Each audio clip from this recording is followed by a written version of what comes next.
This is WSUR, and I am Crazy G, and this is the G Spot, and that was a band called Stone Soul Foundation. The name of the song was Electric Valley. Before that, we had Bullet for My Valentine, Breaking Point, and I played something new off the New Dream Theater for you. It was called Enemy Inside. We're actually going to go to the phones right now because we have Jeff Wiggins, the guitar player for Stone Soul Foundation. You there, Jeff? Sure am, man. What's happening? Glad to be here. Welcome to the G Spot. How goes the battle? The G Spot, man. Sweet. I'm glad I called into this show. I'm glad you did too, man. How's it going? What's going on? Well, we're on our way up north from us, northeast, to do a Stone Groove Fest, Volney, New York. Cool, man. Why don't we just get right into it? For those who may not have heard of Stone Soul Foundation, can you tell us a little bit about the band? Well, we've been together for 11, coming on 12 years, I think. Here pretty soon you start to lose track after a decade. And we're just some hard-working, hard-grooving, hard-playing, fun-loving guys. Just we're all about the music, and we're not quitting anytime soon, man. So I'm sure some people will be getting familiar with the name. I'm already familiar with it, and I'll tell you, I'm right there with you. But I tend to forget, like every day. So you guys just released an album in 2011 called Electric Valley. What was it like writing this CD? Oh man, it was really cool. I mean, geez, it's kind of hard to pinpoint the whole process. But we just had a lot of fun, and for us, we're always trying to up the game. We're always trying to outdo ourselves. When you did this one, I know you have, what is it? You have 4 CDs, including this one, right? Yeah, and we recorded this one with a couple cool cats, Alex Perialis being one of them, and Jason Jocko Randall. But Alex is well known for the Anthrax, the Testament, Overkill. He's the guy that recorded all those killer bands in the 80s, and it was really cool to work with him, and it was also really, really cool to work with Jason Randall too in Syracuse. So we got to work with a couple different guys, and the end product is still cohesive. I'd like to think. Did you do anything different compared to your previous CDs on this one? We did a few things. I guess a little bit different. When we were recording with Alex, it was he kind of like just let us fly. We just set everything up and kicked it off, and there you go. So there he would only add his input if he felt that it was really needed. So it was kind of almost like he wasn't there. You had free reign, basically, unless he caught something that he might have wanted to point out to you, or right, or add something in.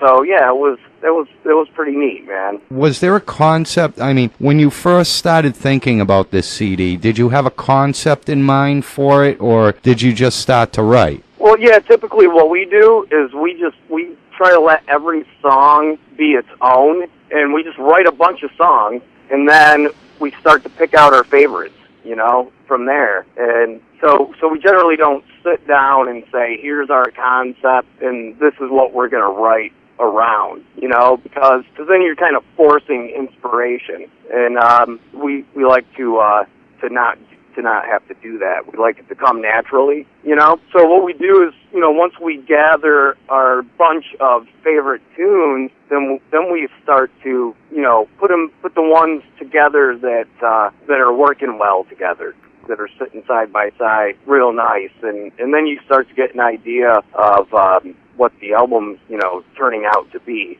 you know. This CD and you guys, it's kind of like your funky hard rock, you know, on the borderline, even some metal thrown in there. As I said, I just played Electric Valley, and I love the song, and it kind of gave me a lot of different perspectives as far as what could be in there. What was it like writing that particular song, and did you know that was going to be the title of the album? No, when we wrote it, we didn't know that it would be the title track of the album, but you know, as we were sitting down, you know, listening to all the songs and thinking about, well, what would we like to call this album, that kind of, you know, it's like, come on, you know, we're going to Electric Valley, you know, it's this mystical rock and roll adventure, man. It's full of electricity, and that was one thing that we felt that the bulk of the songs had was a lively, electric kind of vibe to them. Although, you know, we got that groovy, funky side to us, you know, but it still comes across, I think, in a more energetic, lively way.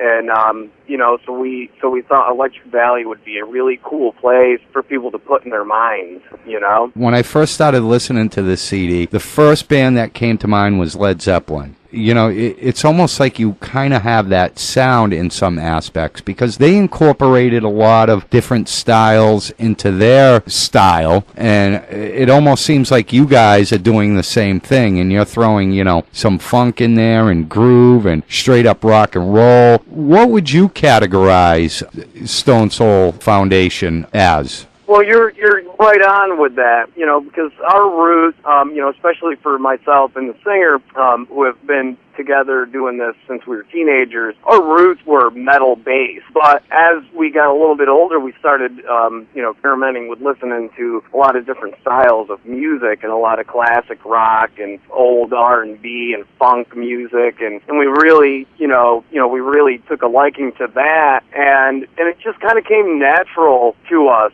to have this style that it's like a hard rock / metal, but really has a soulful, old school, like 60s, 70s rawness to it and groove. I was just going to say exactly. I didn't mean to interrupt you, but you hit it right on the head, you know? Yeah, you know, that's so we didn't want to be a band where we kind of, you know, pigeonholed our style, you know, so that's why I said we kind of take every song on as its own, you know. It's pretty cool.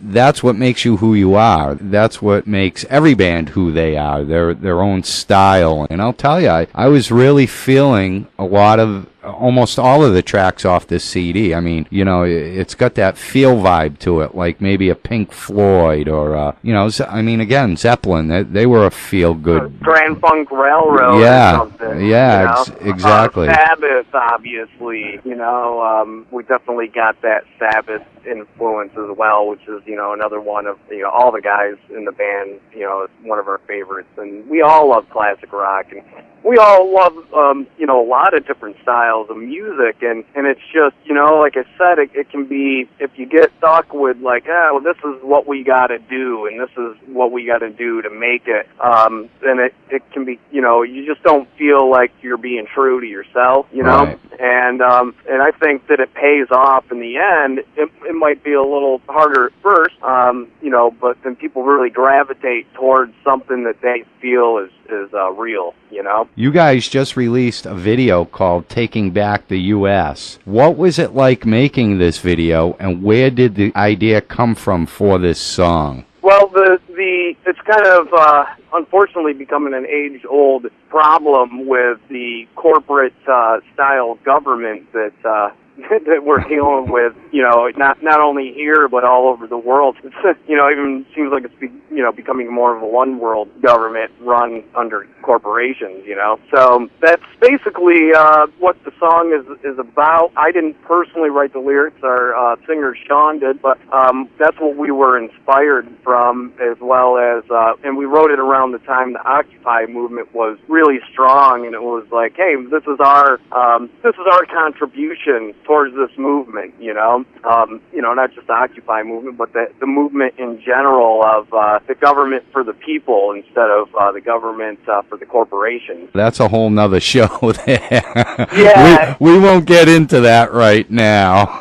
I know, it is. In the video itself, our idea was, it's a serious subject, but we wanted to have a little bit of comedy involved in there, too. So it's a little lighthearted in some parts, even though it's a serious subject. And we did it in our hometown, and we were able to get a lot of support through a Kickstarter campaign to help raise funds for it. So everybody was really excited to help us with it. And we had, for our live shoot, there's several teams in the video, as you can see, but for the live performance section, we did it at City Hall in Auburn, New York, and we took over City Hall, basically. People, came for the video shoot, and it started pouring for about 2 hours. We all had to kind of duck under some tents that we put up, and everybody waited it out, and stood by us and waited for it to clear up, and came out and rocked with us and helped make it a success, That sounds pretty awesome. Yeah, that is cool. You guys got to take over City Hall. About time somebody does. There you go. You know what I mean? You guys, you're on tour right now, and I'm curious to know, what's it been like for you guys? Well, it's super fun and super tiring at the same time, man. It's great to meet all different kinds of people and be in, new cities and places you'd never been before. And I think we're born travelers, so I think you have to have that in your blood to do this, But it's really fun for us to meet all the different bands, the different personalities. You never know what you're going to come across out on the road. We've had tires blow up on our trailer, and we've had alternators go out, and we've met dudes that pee themselves. We almost got killed one night by a drunk driver in a BMW down in Austin. Yeah, flipped our trailer over and everything, man. Wow. Yeah, I've talked to a few other artists, and they seem to have a lot of the same problems, except for the guy who peed and, almost getting hit by a drunk driver. Glad nothing happened. I think that was actually in Worcester. The Lucky Dog Music Hall. Oh, the Lucky Dog? We actually got a video of him dancing with his pee pants on our YouTube. Oh, man. Yeah. Very interesting. I'm going to have to check that out after I'm done with my show. He says, I'm a man like you. I pee my pants one leg at a time. Didn't really say that, but... Well, you know what? I'm sorry to say it. I love Worcester, and I'm originally from around here. But, I'd expect something like that out here, so... You know Steve Ricardo? Yes, I do. I most certainly do. He's a friend of mine. He's a good friend of ours as well. Yeah, it's funny you mentioned that, because I seen him post not too long ago how he was very good friends with you guys, and I didn't realize I was doing an interview with you until midweek, and I was like, I wanted to get in touch with him, but I just haven't had time, and I was like, very cool. Maybe I'll bring that up to him, Yeah, we played shows with the Charms on several occasions. That's awesome. Yeah, he's got some pretty good artists on his end too. So, if you talk to him first, you tell him I said hi, and if I talk to him first, I'll tell him you guys said hi. Sure will, man. Just a couple more quick questions, and then I'll let you go. I know you guys are on the road. I don't want to take up any more of your time. Is there anything you can tell the fans that they may not know about SSF? That they might not know? Well, we reveal it all, Dad.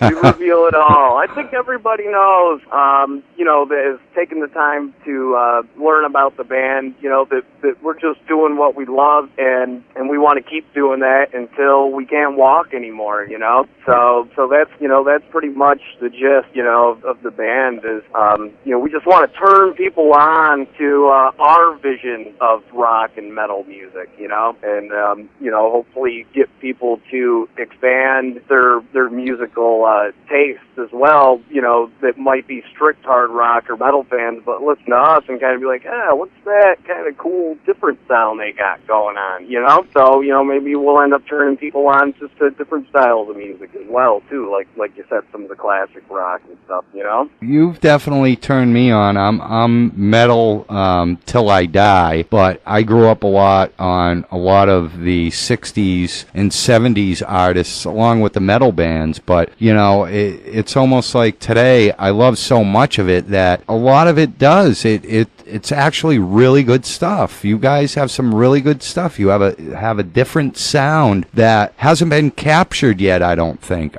If you go way back, like I said, into the 60s or the 70s, maybe you can hear some of the influences, but not today. You know what I mean? So you guys have taken a different approach. Just one last question, I'll let you get on the road. What is next for SSF, and are you planning to get right back into the writing process after this tour? Yeah, we're doing a lot of touring, and we always say, we'll take a little bit of time off and do some more writing, and but then more gigs come up and stuff. So it's really hard to say, but we're going to try our hardest to maybe kind of chill out a little bit in January and February, and really just hit the studio and finish what we've started, because we've already started writing, and we got tons of ideas. We've got songs that are just about completed. We got songs that we're playing out at the live shows that haven't been recorded yet, and we really want to just dig down, because we love playing live and we also love writing too,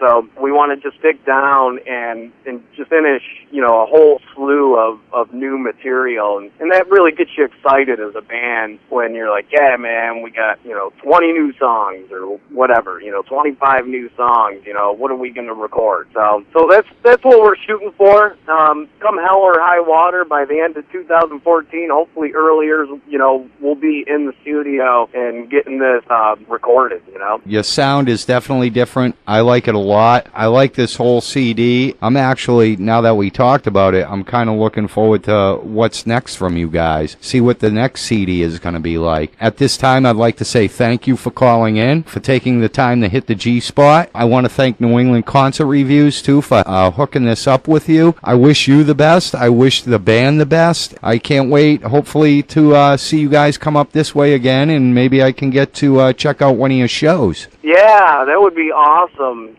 We would definitely love to meet you in person or come into the studio, do a live interview with you, man. Yeah, that would be absolutely fantastic, man. Maybe we can set something up down the road then. Yeah, you got it. All right. Thanks for having us on. Hey, no problem, and no more flat tires, no more alternators, and no more pee pants, all right?